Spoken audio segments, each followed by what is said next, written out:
حمد و صلات کے بعد میرے عزیز عزتوں کے لائق سامعین، السلام علیکم ورحمۃ اللہ وبرکاتہ۔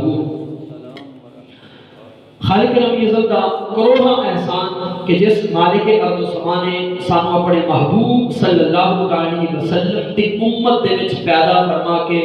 ساڈے اُتے احسان عظیم فرمایا۔ آج کیونکہ 22 جمادی الثانی ہے، 22 جمادی الثانی آقا صلی اللہ تعالی علیہ وسلم دے یار غار سیدنا صدیق اکبر رضی اللہ تعالی عنہ دا یوم وصال ہے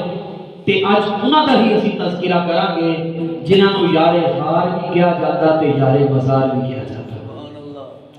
سیدنا صدیق اکبر رضی اللہ تعالی عنہ آپ کو پوچھا صدیق دنیا دے اندر یعنی تھوڑی زندگی جنی ہے جنی گزار چکے ہو سب تو زیادہ خوشی تمہیں کدوں ہوئی؟ یعنی انسان کی زندگی کے اندر بہت سارے ایسے واقعات ہوتے ہیں جنہاں کے اندروں کچھ ایسے لمحات ہوتے ہیں جنہوں انسان یاد رکھتا تھا۔ کیا ابو بکر تھوڑی زندگی کا بھی کوئی ایسا انمول واقعہ ہے جدوں تسی بہت زیادہ خوش ہوئے ہو؟ آپ نے فرمایا ہاں، وہ ہجرت والا دن جڑا سی نا، میں مصطفیٰ کو مکیوں لے کے مدینے جا رہا سی، راستے دے اندر دھوپ بھی بڑی تیز سی، فرمایا میں سایہ دار ڈھونڈ رہا سی کہ کتے سایہ لبے، کملی والے مصطفیٰ کو تھوڑی دیر آرام واسطے ٹھہرا لواں، فرمایا کہ چل دیاں پیاس کی شدت بھی سی، کوڑ بھی کچھ نہیں سی، موسم بھی گرمی دا سی، سورج اگ برسا رہا سی، فرمایا میری نظر ایک چرواہے تے پئی، میں اس چرواہے تے کول گیا، ایک لکڑی دا پیالہ، ایک انصر عمال دے اندر حدیث بات موجود ہے، فرمایا لکڑی دا پیالہ لے کے میں اس چرواہے تے کول گیا، اس چرواہے نو کہا کہ یار بکری دا دودھ نہیں دھو کے دے دیتا؟ انہیں کہا دواں گے تے صحیح پر فریاں دے وچ نہیں دواں گا، پیسے لگن گے، رقم لگے گی، مال لگے گا، زر لگے گا، تے ہوئے ابو بکر تے انکار کر دے۔ آپ نے فرمایا مال جنہ منگنا ہے مانگ لے، مان لے لا، میرا یار گرمی سہ رہا، یار کو دودھ پیش کرنا ہے۔ تو جنہوں انہیں کہا نا ٹھیک ہے جی ایک مال انہا لما کا رقم تے پا گئی، سیدنا صدیق اکبر آپ فرمان لگے اس طرح کر ایک پیالہ لے لے، اینو لے جا، پانی دے نال اینو بھی دھو لیا، ایدے اندر پانی پا لیا، اپنے ہاتھ بھی دھو لیں، بکری تے تھنا کو بھی دھو لیں، کیونکہ دودھ میرے مصطفیٰ نے پینا ہے۔ انہیں کہا ابو بکر شرطہ نہ لا، آ پڑ پیالہ، آ کھڑی ہے بکری، پانی بھی آپ ہی لیا، تھن بھی آپ ہی دو، دودھ بھی آپ ہی دھو کے لے جا۔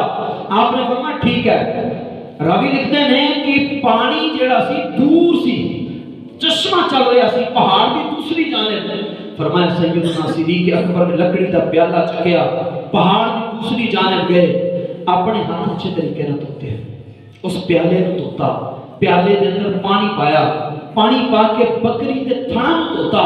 فرمایا پھر دودھ جدوں چو لیا نا،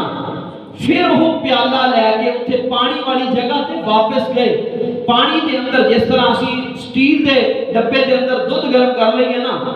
دودھ زیادہ گرم ہو جاوے تے بڑے اسی برتن دے اندر پانی لے کے انہوں وچ گھمانے ہیں تاکہ تھوڑا جہا ٹھنڈا ہو جائے، فرمایا لے کے صدیق گئے، جا کے انہوں ٹھنڈا کیتا، جلدی بارگاہ مصطفیٰ دے اندر پہنچے کہ کتے پہنچن تو پہلا دودھ پھر گرم نہ ہو جائے، فرمایا کہ جا کے مصطفیٰ دودھ پیش کرن دا انداز کی سی، صدیق نے گھٹنے نیچے زمین تے لگا لے اور پیالہ دودھ دا پیش کر دیتا۔ فرمایا سیدنا صدیق اکبر نے جدو دودھ دا پیالہ پکڑا دیتا نا مصطفیٰ نو، کملی والے مصطفیٰ نے پکڑ لیا، صدیق کہندے مینوں اتنی خوشی ہوئی، خادمی نو قبول کر لیا، نوکر دی نوکری نو قبول کر لیا، فرمایا کہ مصطفیٰ نے پیالہ پکڑ لیا، اپنے لباں دے نال لایا، دودھ نوش فرمایا، اور نوش فرما کے مصطفیٰ نے جملہ جڑا کیا نا، فرمایا ابو بکر لطف آ گیا،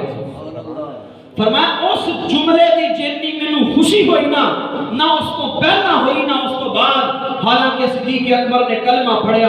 باپ مسلمان ہویا، بیٹے سے آبی ہوئے، فرمایا کہ بڑے بڑے کارنامے سر انجام دیتے، لیکن سارے دی خوشی ایک پاسے سی، جڑا مصطفیٰ نے فرمایا نا ابو بکر بڑا ہی مزہ آیا جب بٹھا کے اپنے محبوب کو اپنے جلووں میں، بٹھا کے اپنے محبوب کو اپنے پہلو میں، جو لوگ کچھ نہیں کرتے وہ بھی کمال کرتے ہیں۔